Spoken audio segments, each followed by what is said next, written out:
Dubai museum of the future వచ్చేసి మనకి ప్రపంచంలోనే అతి అందమైన బిల్డింగ్. చాలా అంటే చాలా బావుంటుంది. సో, మనకి చూడటానికైతే ఇలాగా ఐ షేప్‌లో అయితే కనిపిస్తుంది. మనకి టికెట్ వచ్చేసి పెర్ హెడ్ దుబాయ్ మనీలో 150 దిరమ్ల కన్నా ఎక్కువే ఉంటుంది. అంటే మన ఇండియన్ రూపీస్‌లో వచ్చేసి మనకి 3500 అలా పడుతుందన్నమాట. ఇక్కడైతే మనకి ఫ్యూచర్‌లో రోబోట్ డాగ్స్ ఎలా ఉంటాయి, ఏంటి అన్నది చూపిస్తున్నారు. Robot dog.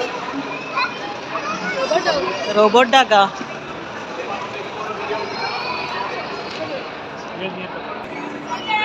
లక్కీ లక్కీ తొందరగా చూడు.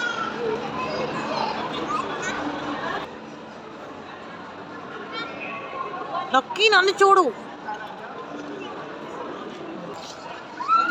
ఫ్యూచర్‌లో రోబోట్ డాగ్స్ ఎలా ఉంటదన్నది చూపిస్తున్నారన్నమాట. మనకి మ్యూజియం ఆఫ్ ద ఫ్యూచర్‌లో లోపలికి వెళ్ళకుండా జస్ట్ ఎంట్రన్స్‌లో కూడా ఇలా అయితే ఉంటాయి. సో, మీరింకా దుబాయ్ వీడియోస్ చూడాలనుకుంటే తప్పకుండా మన ఛానల్ అయితే సబ్స్క్రైబ్.